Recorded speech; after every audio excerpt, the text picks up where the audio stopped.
옥하는 목사님이라는 분을 다 알고 계실 겁니다. 다 알고 계시죠? 서울의 사랑의 교회를 이루어나가시고 전 세계적으로 제자 훈련하는 교회로서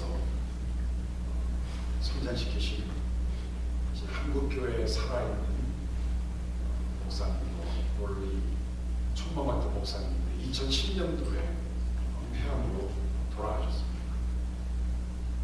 이분이 폐암으로 오랫동안 투병 생활을 하는 마지막 터미널 스테이지에 들어갔을 때 시카고에 살던 옥성호 집사님 아들이 이제 아버지의 병수반을 들으면서 그 병실 안에서 있었던 이야기들이 지금까지도 잔잔한 감동으로 우리에게 주어지고 있습니다.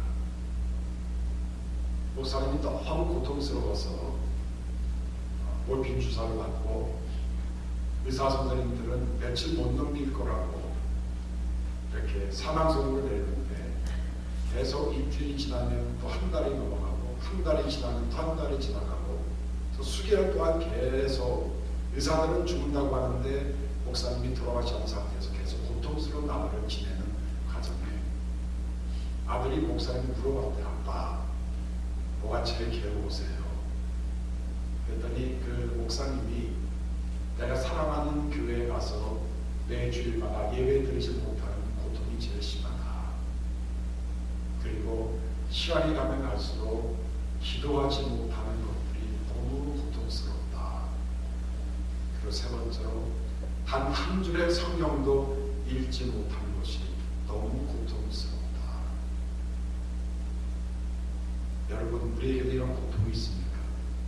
매주일마다 교회에 나가지 못해서 예배드리지 못한다면 그것이 고통으로 다가오고, 기도하지 못하면 고통으로 다가오고, 그리고 성경 말씀 읽지 못하면 고통으로 다가오는 영적인 고통. 이제 거의 다 돌아가시기 즈음에는 옥하는 목사님이 말씀을 할 수가 없었습니다. 그래서 칠판을 사다가 칠판을 통해서 쓰면서 서로 커뮤니케이션을 하게 됐다고 합니다. 그 아들 옥 집사님이 아버님 보고 싶은 사람들 있으세요? 라고 했더니 목사님이 한자 칠판에다가 써나가는데 이렇게 쓰더랍니다. 내가 알고 있는 모든 사람들. 의사는 이번 주에 돌아가신다고 했는데 또 일주일이 지나고 한 달이 또 지나가는 거예요. 오 목사님 그 마음에는 지금 죽음이라는 것이 점점 다가오는데 암세포가 온몸에 다 퍼져서 의사 선생님들은 이번 주에 3, 4일 후에 돌아가신다고 하는데 한 달이 지나고 두 달이 지나고 세 달이 지나가오는 이 모든 것 그 위험 속에서 목사님 결국 돌아가셨지만 그래도 생명이 유지될 수 있었던 이유는 무엇이었습니까?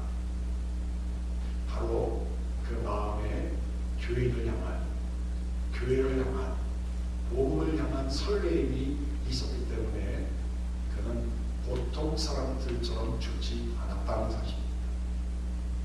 오늘 이 아침에 이제 제가 에베소 3장 1절 13절을 가지고 바울의 감격시대라는 제목으로 설교할 텐데, 오늘 이 아침에 우리 안에 우리 세상의 여러 가지 것들로 인해서 질식당할 수밖에 없고 인공호흡할 수밖에 없고 하루하루 사는 것이 죽음과 같은 이 세상에 진짜 옥하는 목사님이 가졌던 영혼에 대한 열정과 하나님 나라에 대한 설렘과 말씀에 대한 그 감격이 우리 안에 있기 때문에 우리가 끝까지 견디어 살 수 있는 그런 놀라운 역사가 오늘 이 아침에 일어나기를 주님으로 축복합니다.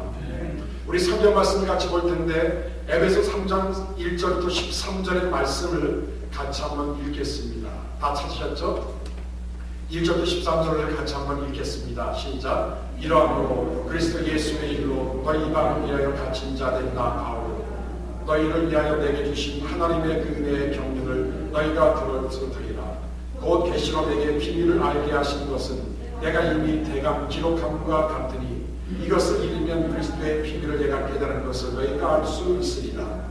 이제 그의 거룩한 사도들과 선지자들에게 성령으로 나타내신 것 같이 다른 세대에서는 사람의 아들들에게 알게 하지 아니하셨으니 이는 이방인들이 복음으로 말미암아 그리스도 예수 안에서 함께 후사가 되고 함께 지체가 되고 함께 약속의 참여하는 자가 됨이라. 이 복음을 위하여 그의 능력이 역사하시는 대로 내게 주신 하나님의 은혜의 선물을 따라 내가 일꾼이 되었노라. 모든 성도 중에 집 작은 자보다 더 작은 나에게 이 은혜를 주신 것은 측량할 수 없는 그리스도의 풍성을 이방인에게 전하게 하시고 영원부터 만물을 창조하신 하나님 속에 감췄던 비밀의 경륜이 어떠한 것을 드러내게 하려 하심이라. 이는 이제 교회로 말미암아 하늘에서 정사와 권세들에게 하나님의 각종 지혜를 알게 하려 하심이니 곧 영원부터 우리 주 그리스도 예수 안에서 예정하신 뜻대로 하신 것이라. 우리가 그 안에서 그를 믿음으로 말미암아 담대함과 하나님께 당당히 나감을 얻느니라.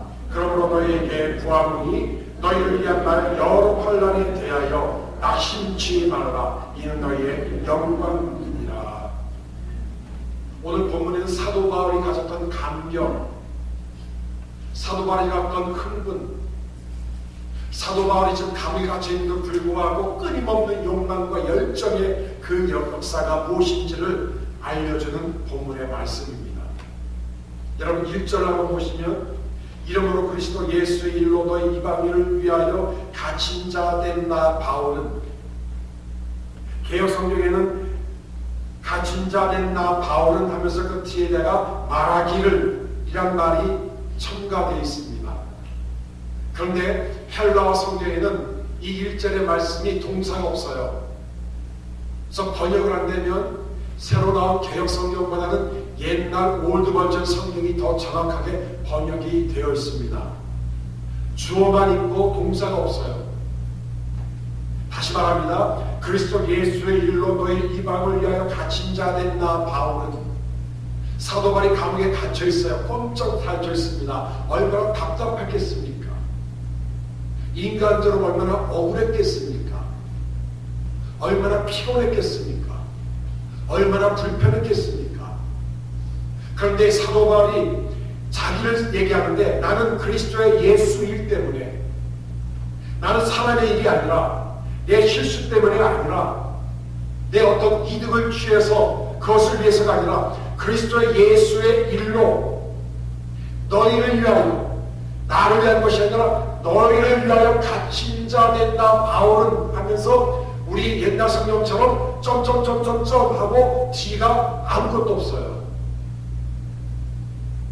여러분 우리 마음이 누구가 어떤 발표를 할 때에, 저도 설교를 할 때 가끔 가다가 울먹일 때가 있는데 너무 감격스럽고 너무 흥분되어지고 제 마음에 설레는 마음이 있기는 말을 이어가지 못할 때가 참 많죠.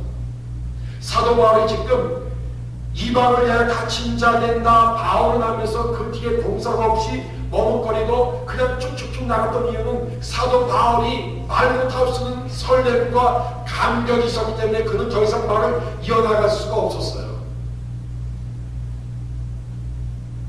눈물이 터져나와서 말할 수 없었어요. 그래서 나 바울은 하면서 잠시 숨을 멈추고 심호흡을 한번 크게 마시고 그 다음에 글을 써 내려가는 장면이 오늘 1절에 나와요. 여러분 신앙생활이 바로 이것입니다. 여러분 신앙생활은 감격이에요. 신앙생활은 설렘입니다. 이 신앙생활은 흥분이에요.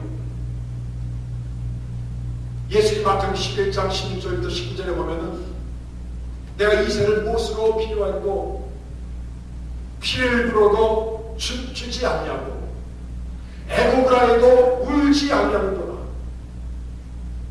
감동이 없어요. 관심이 없어요. 그래서 무기력합니다. 여러분 혹시 우리가 살고 있는 이 시대가, 아니면 여기 계신 여러분들이 무감동, 무관심, 그래서 무기력한 삶을 살고 있지 않은지요?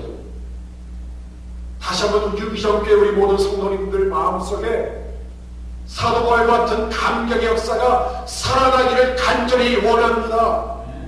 죽었던 자리에서 깨어나가기를 원합니다.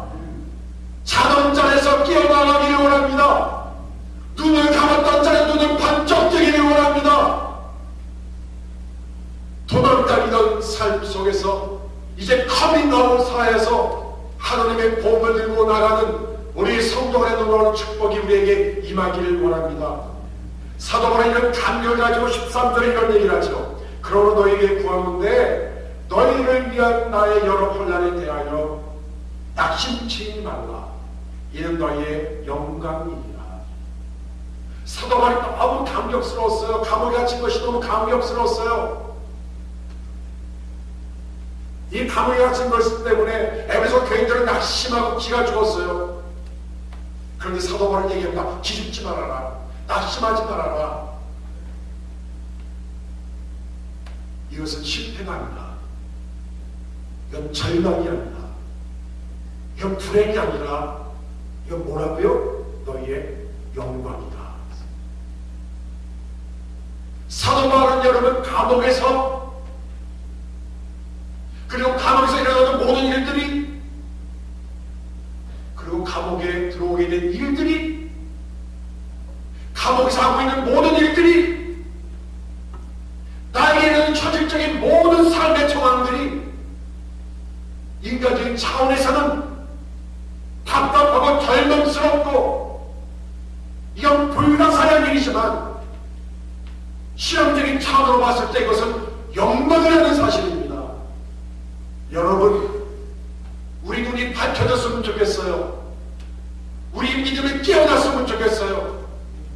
세상의 눈으로 나를 보지 않고, 인간의 욕심의 눈으로 나를 보지 않고, 세상을 보지 않고, 사람을 보지 않고, 이것은 나의 감격이요, 이것은 나의 영광이니라.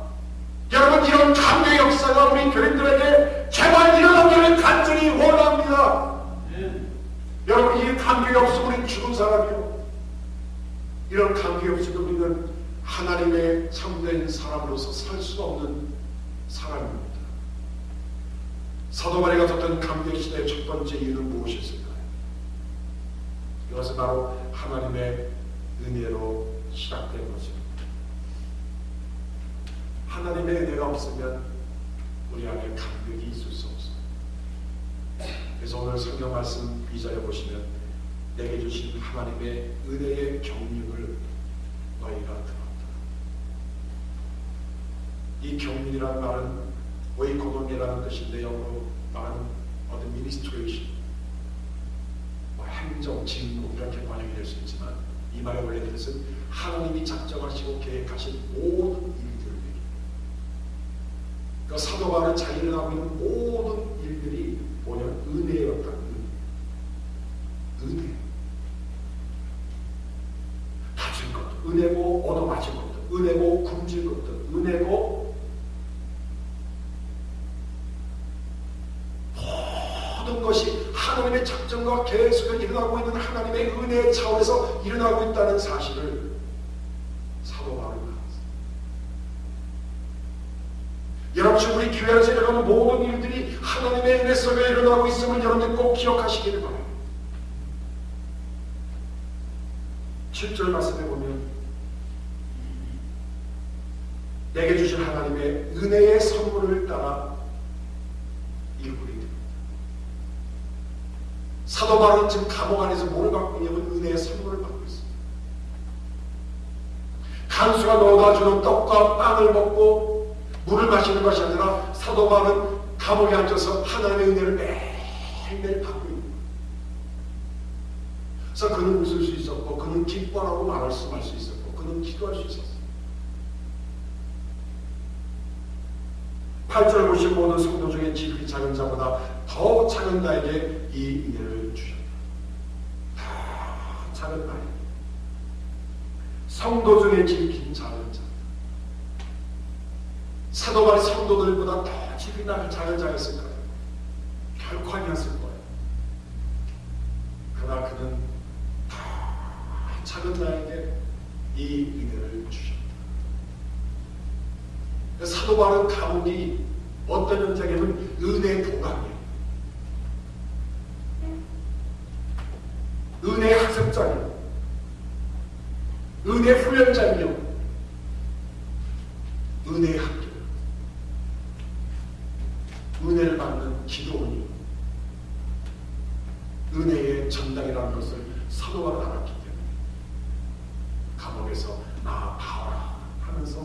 사람과는 잊지 못하는 잠시 퍼즈가 일어나는 그런 감격의 시도를 그가 맛볼 수밖에 없었다. 사도 바울 고린도서 전서 19장 9절에 나는 사도들 중에 제일 작은 자라고 얘기했어요. 디모데전서 1장 13절에는 나는 회방자여 핍박자의 포된 자라고 얘기했고, 디모데전서 1장 15절에는 나는 죄인 중에 개수라고 얘기했고, 디모데전서 1장 16절에는 이 모든 것을 다 종합해서 나는 긍휼을 이룬 사람이다. 나는 하나님의 은혜를 이룬 사람이다.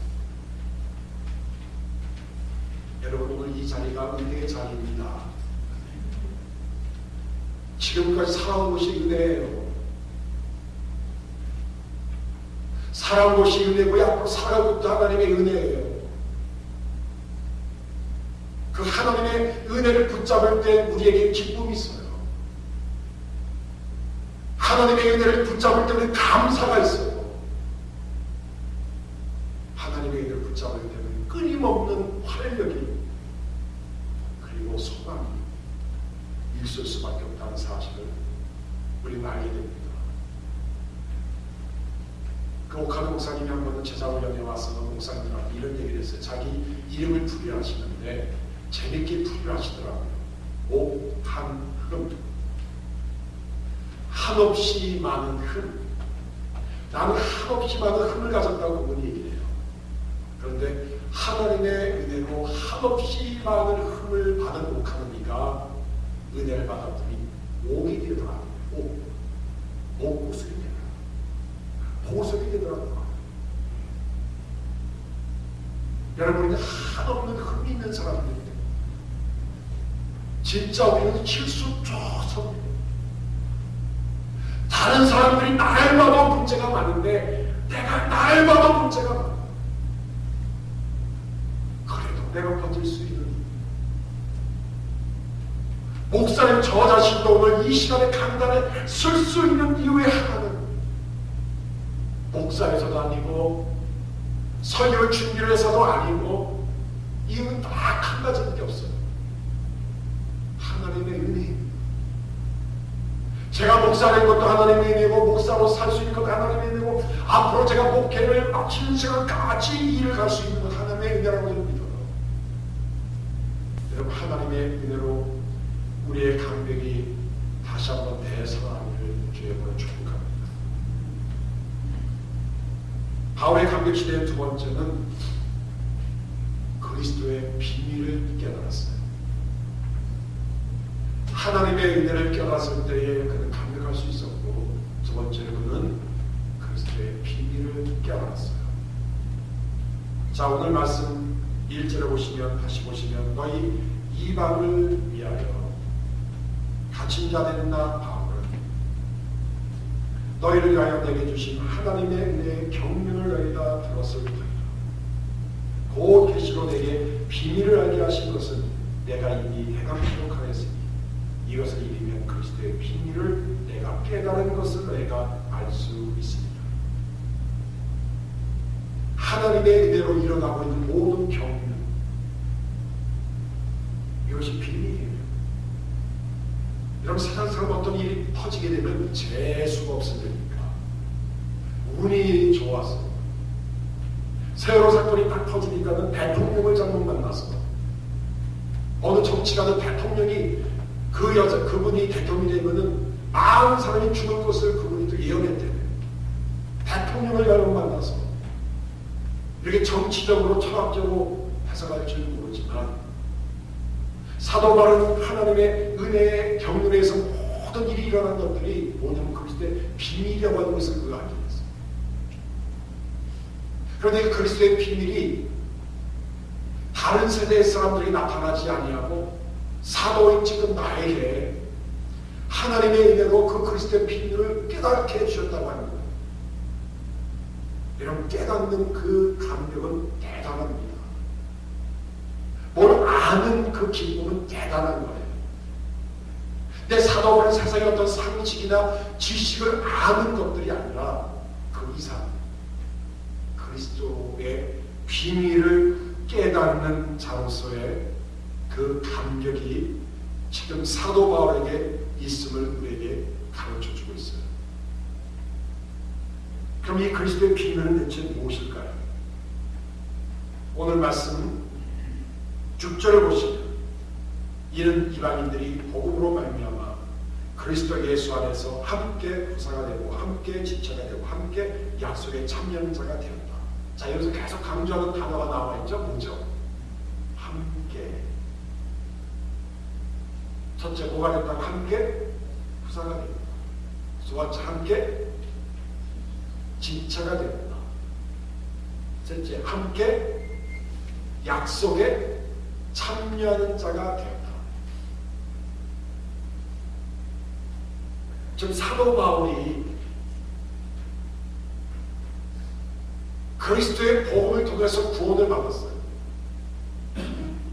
그런데 그리스도의 복음으로 구원받은 사도 바울 당대에서 끝나지 않고 그 구원받은 사도 바울이 이제 거기서 끝나지 않고 이제 감옥에서 혹은 밖에 나가서 이방인들에게도 하나님의 복음이 미치고 하나님의 복음이 들어가게 되면 이스라엘 민족들이 경험하고 있었던 그들과 함께 지체가 되고 함께 하나님의 후사가 되고 하나님이 그들에게 줬던 수많은 산만이 정가지의 약속을 그들은 충분히 들을 수 있다고 하는 그런 놀라운 이방인과 유대인들과 하나 되어지는 우주적인 교회, 벽이 완전히 무너지는 인종과 성별의 모든 문제가 다 해결되어지는 우주적인 통일적인 유니버셜 철치의 모든 축복을 하나님이 나에게 먼저 주셨고 그 축복의 모든 비밀을 바로 이방인들에게 증거하게 된 이런 모든 그리스도의 비밀을 하나님 나한테 깨닫게 해주셨다고 하는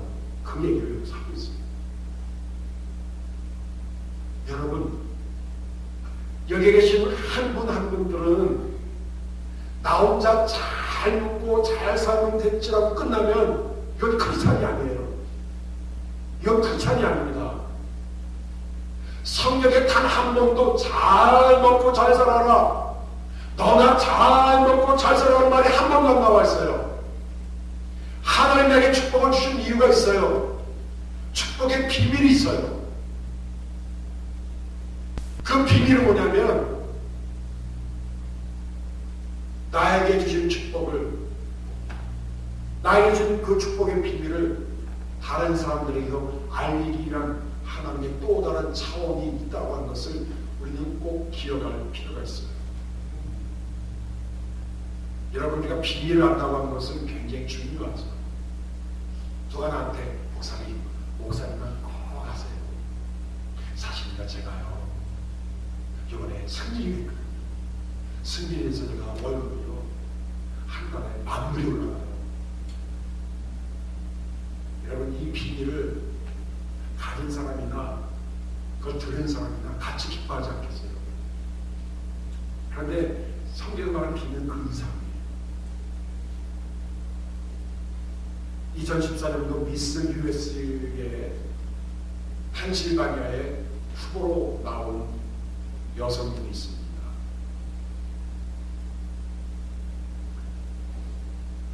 (24) 살에 발레리 게토라고 하는 여자입니다.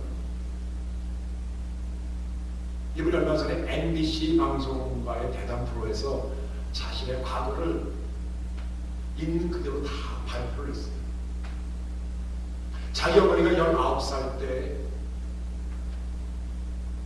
집 앞을 거닐다가 어느 남성에게 끌려가서 건물사에서 성추행을 당하고 어머니가 그만 임신을 하고 말하는데 임신해서 태어난 자녀가 바로 자기로. 나는 우리 아버지의 얼굴도 모르고 우리 아버지의 한 분도 모르는 상태에서 어머니가 나를 지으려고 했지만 어머니는 독실한 크리스찬이었기 때문에 지을 수 없었고 자기 할머니와 증조할아버지 할머니가 너무 독실한 크리스찬이어서 어머니를 격려해주고 그 어머니의 일을 용서해주고 어머니를 다 이해해주면서 자기가 태어났다는 거예요. 그래서 제가 어렸을 때 아빠가 누구냐고 물었을 때 어머니가 그런 얘기를 해주더랍니다.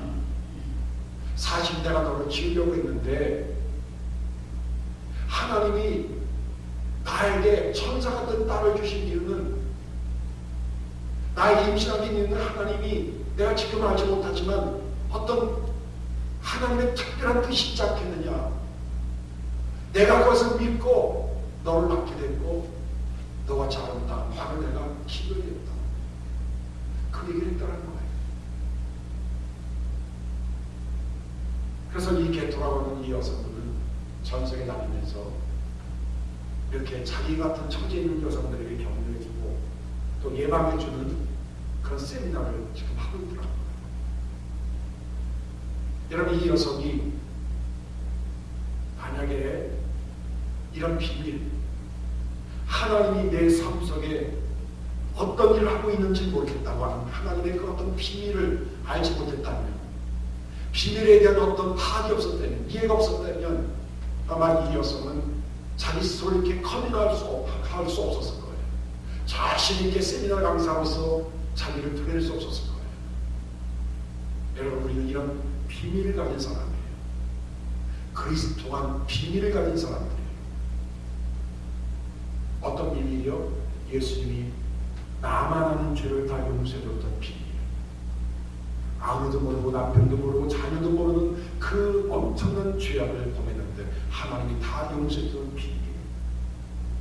천국에 갈 수 있다고 하는 것을 나에게 약속해줬던 비밀. 내가 했던 그 많은 기도 중에 응답해줬던 비밀들. 그런 나에게 그 많은 약속을 지금도 하고 계신 하나님의 비밀을 깨달은 자에게는 여러분, 끊임없는 감격 역사가 일어날 수밖에 없다는 것입니다. 마지막 세 번째로, 바울의 감격시대의 세 번째는 복음을 위한 그리스도의 일꾼으로서의 사명입니다. 여러분, 오늘 말씀 중에 세 가지 키워드를 꼭 기억하셨으면 좋겠어요. 제가 앞으로 이 교회에서 다음 주도 설교를 못하는 한이 있더라도 여러분 꼭 오늘 이것을 꼭 기억했으면 좋겠어요.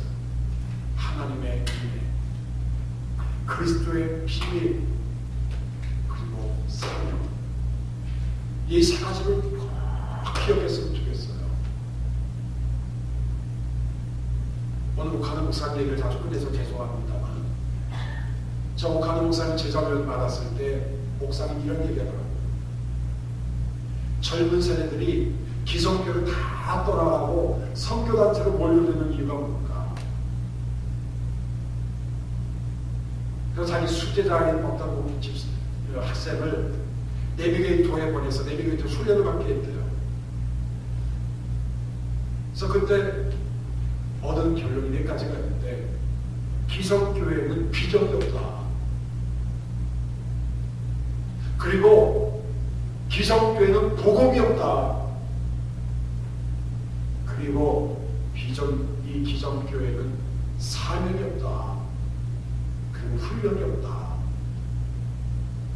훈련이 없는 교회, 사명이 없는 교회, 비전이 없는 교회, 복음이 없는 교회이기 때문에 젊은 사람들이 다 선교단체로 몰려가고 있다.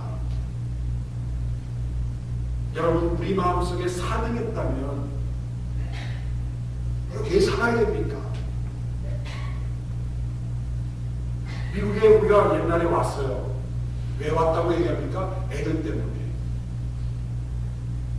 여러분, 우리가 애들 때문에 살다 죽는 사람입니까? 왜 우리가 앞으로 살아야 됩니까?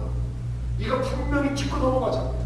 왜 여러분들이 살아야 됩니까? 하나님이 지금 나타나서 여러분들에게 물어봐요. 왜 너 앞으로 살아야 됩니까? 하나님이 주신 사명 때문에. 그 사명을 이루기 위해서 나는 살아야 됩니다. 여러분, 적어도 이 정도의 고백이 우리에게 나와야 되지 않겠습니까? 여러분, 사명이 있는 사람은 오명을 뒤집어 쓰고 죽습니다. 사도 바울은 그래서 7절에 이 복음을 위하여 그의 능력이 역사하는 대로 내게 주신 하나님의 은혜의 선물을 따라 내가 일꾼이 되었다. 일꾼이 되었다. 교회 안에는요, 부역꾼이 있고 말썽꾼이 있고 일꾼이 있어요. 자, 여러분들 향해서 한번 물어보세요. 나는 부역꾼인가 말썽꾼인가 일꾼인가? 한번 물어보세요. 사도 바울은 일꾼으로 얘기를 했습니다. 일꾼의 뜻은 디아스코니아라는 뜻인데 이 디아코노스라는 단어는 뭐냐면 테이블 옆에서 시험 주는 사람이라는 거죠. 여러분 우리가 사도 하면은 굉장히 높은 사람, 예? 막 그렇게 하잖아요. 한국에 나가면요 1000명, 2000명 모이는 교회 목사님들은 비서가 있어요. 목사를 만나는 비서실을 통해서 만나야 돼요. 진짜 웃기더라고요. 제 친구를 만나러 갔는데 비서실을 통해서 격려를 해야 되는 거예요. 아니 친구를 만나는데 무슨 비서가 필요합니까? 예, 목사가 무슨 대통령입니까? 아주 웃기더라고요. 모르겠어요. 저도 1000명, 2000명 교회 다니면서 경험까지 데리고 다닐지 모르겠지만 사도 바울이 일꾼이에요. 테이블에서 시험 주는 사람. 어떻게? 고린도후서 4장 7절에 보면 보배를 담고 있는 질그릇과 같이 질그릇을 가지고 왔다 갔다 하는 사람이 그 안에 보배가 담겨져 있는 사람. 고린도후서 6장 1절에 보시면 하나님과 함께 일하는 사람.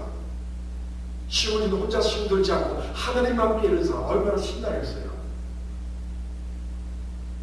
고린도후서 6장 4절에 하나님의 일꾼. 왜 시험 드느냐? 하나님 때문에.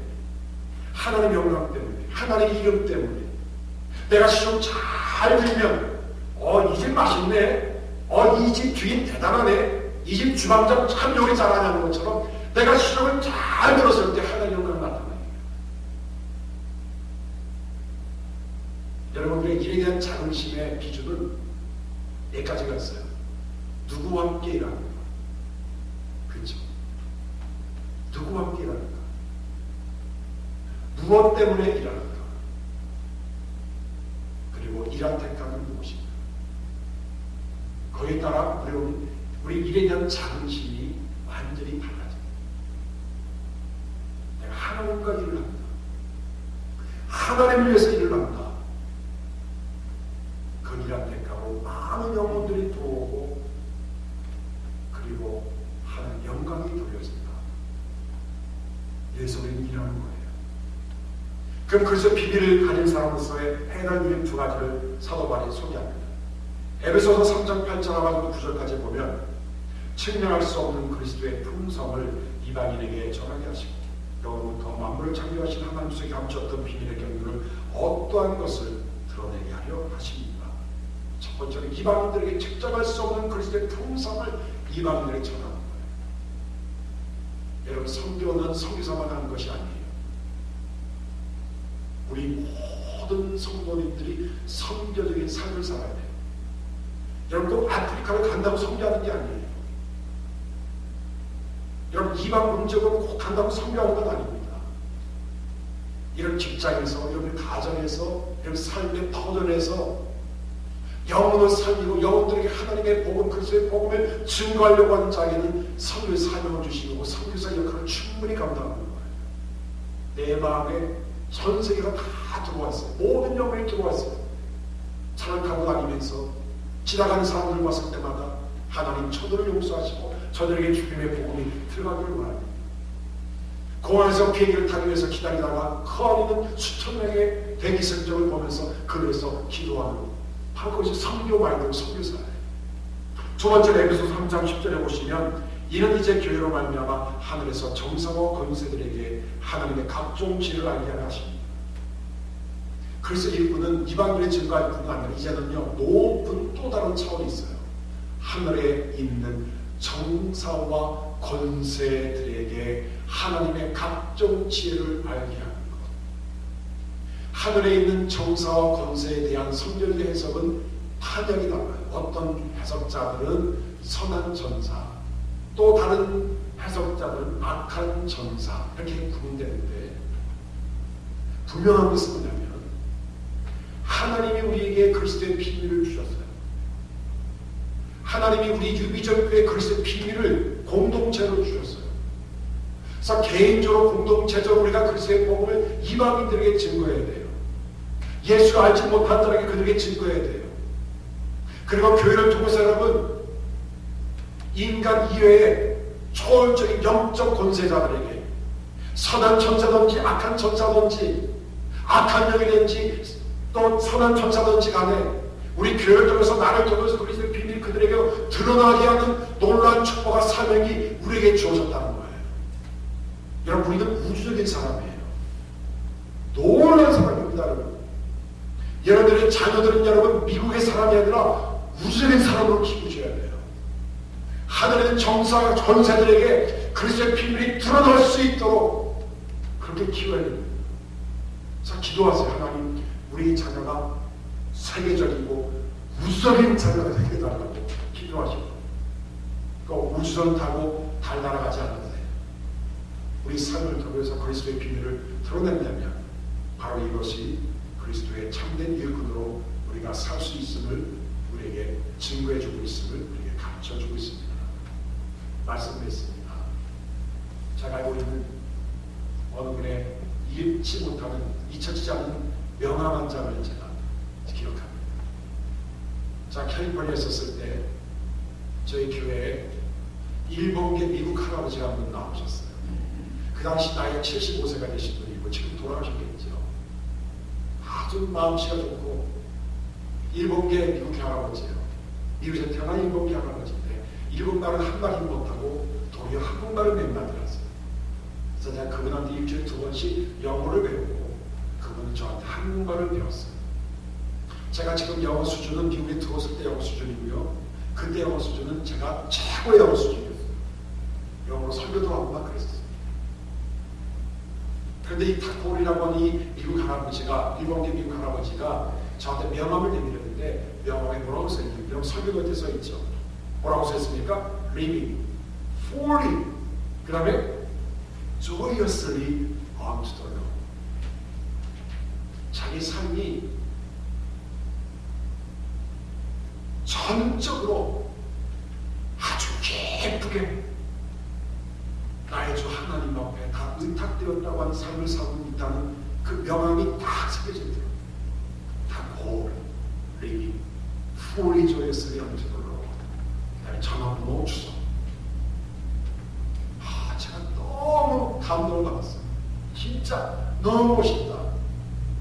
보통 목사님들, 좀 잘난 척하는 목사님들 명함 보면요, 뭐 철학 박사, 문학 박사, 명약 박사, 무슨 도회장, 총회장, 무슨 전도표회장, 무슨 향후회 회장 쫙 쓰고 또 앞에도 모자라서 뒷면까지 넘기는데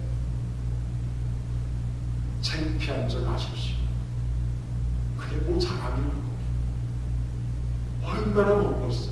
Living fully, joyously unto the Lord. 그럼 사도만 이렇게 살았어요. 그는 감격할 수 있었고 그는 기뻐할 수 있었어요. 여러분 잊지 마십시다. 우리는 하나님의 은혜 때문에, 그리스도의 비밀을 깨달은 사람 때문에, 또 그리스도의 비밀을 증거하는 사명 때문에 우리는 감격할 수 있고 기뻐할 수 있습니다. 우리 모든 성도님들이 이런 기쁨과 감격의 역사가 일어날 주님으로 축복합니다. 기도합니다. 아버지 하나님, 감격이